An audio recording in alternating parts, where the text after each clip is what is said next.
प्रणाम। मैं श्री प्राणनाथ जी का एक सुंदर साध लालदास हूँ। आज मैं इस समस्त जगत को भगवान शिव के सांकेतिक कथन को तारतम्य ज्ञान के प्रकाश में सुनाता हूँ। जब भगवान शिव और माँ उमा हिमालय की कंधराओं में घोर साधना में लीन थे और उस रहस्यमयी अमर कथा की भूमिका बन रही थी, जिसे भगवान शिव ध्यान में डूबकर ईश्वर से ग्रहण कर रहे थे।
पता नहीं योगेश्वर की अखंड समाधि कब पूर्ण होगी, कब ये जागेंगे और कब मैं इनसे अपने मन की बात कर पाऊंगी।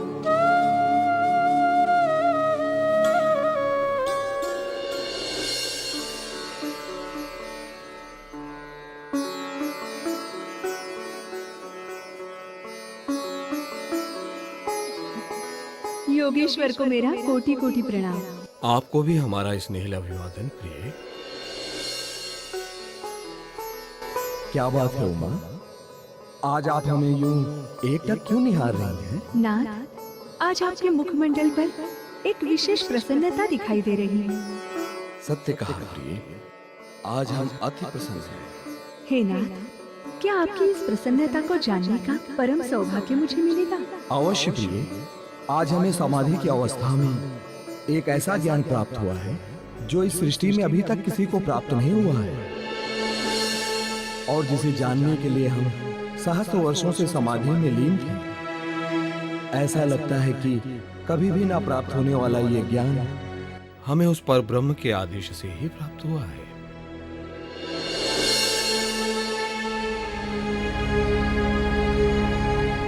कैसा ज्ञान प्रभु? यही कि सच्चिदानंद पर ब्रह्म कौन है, कहाँ है और उनका स्वरूप कैसा है। और हाँ प्रिय, जानती हो, संयोगवश हमारे साथ ईश्वर और सदाशिव भी इस रहस्य को जानने के लिए समाधि में लीन थे। तब उनके तप से प्रसन्न होकर अक्षर ब्रह्म ने सदाशिव को परम धाम का ज्ञान दिया, और जब अक्षर ब्रह्म सदाशिव को ज्ञान दे रहे थे तब उस ज्ञान को ईश्वर ने ग्रहण कर लिया और उनसे मैंने। ये तो बहुत अच्छा हुआ योगेश्वर, किंतु क्या आपकी अर्धांगिनी होने के नाते मैं इस अमृत में ज्ञान की धारा का लाभ ले सकूंगी? हे प्रभु, आप तो कृपा के सागर हैं। कृपा कर इस अमृत धारा को मेरे हृदय में प्रवाहित कर इसकी क्षुधा को शांत कर दीजिए। हे प्रभु, कृपा कर मुझे भी इस रहस्य से अवगत करा दीजिए, जिसे जानने के लिए आपने सहस्त्र वर्षों तक समाधि ली थी। हे देवी, वैसे तो इस रहस्य को जानने की पात्रता कार्तिकेय और गणेश में भी नहीं है, किंतु आप हमारी अर्धांगिनी हैं, हमारी सहधर्मिणी हैं, और आपको इसे जानने की तीव्र जिज्ञासा भी है। इसीलिए इसे हम आपको अवश्य सुनाएंगे।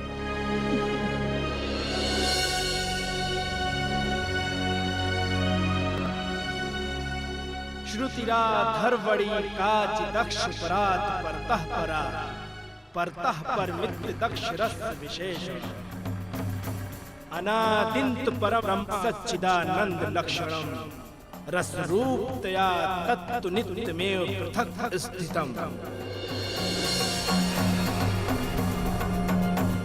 वो अनादि परब्रह्म अक्षर ब्रह्म से भी परे है। वो सच, चित और आनंद के लक्षणों वाला है।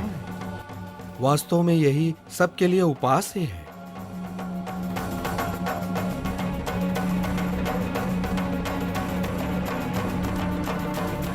शांत क्यों हो गए योगेश्वर? मेरी उत्सुकता भी शांत नहीं हुई।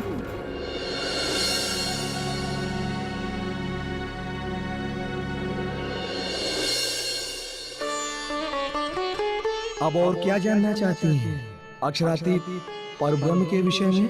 हे योगेश्वर, अभी तक आपने ये नहीं बताया कि अक्षरातीत परब्रह्म का स्वरूप कैसा है। क्या उनकी कोई उपमा है? क्या उनके हृदय में भी प्रेमवास करता है? वो उपमा से रहित है, स्वलीला द्वैत तथा इंद्रियों से प्रत्यक्ष न होने वाला वह परब्रह्म अति प्रेममयी किशोर स्वरूप को धारण करने वाला है तथा आत्मरूप सखियों का अति प्यारा परम तत्व है। हे योगेश्वर, कृपया आप मुझे विस्तार से समझाएंगे? तो सुनो देवी, उस प्रेममयी परम तत्व को धारण करने, प्यार करने और रस लेने में सखियां प्रत्यक्ष रूप से समर्थ नहीं है। अतः उसे रमण करने के लिए श्यामा जी उनका प्रथम अंग है। वे प्रियतम परब्रह्म की हृदय स्वरूपा हैं और सखियां उनकी हृदय स्वरूपा हैं। हमें उनके अनुभव का सौभाग्य कब प्राप्त होगा? 28वें कलयुग में, जब परब्रह्म के अभिन्न अंग आनंद स्वरूपा आत्माएं इस नश्वर जगत में असत जड़ व दुखमय लीला को देखने की इच्छा से प्रकट होंगी, तब वे असहनीय दुखों को प्राप्त हो जाएंगी। उस समय सुंदरी और इंद्रा नाम की दो आत्माएं परम धाम से चंद्र और सूर्य नाम से अवतरित होंगी। उनके अंदर प्रियतम परब्रह्म आवेश स्वरूप से विराजमान होकर अपनी आत्माओं को निज घर की याद दिलाएंगे एवं इस जगत से अज्ञान रूपी अंधकार का नाश करेंगे।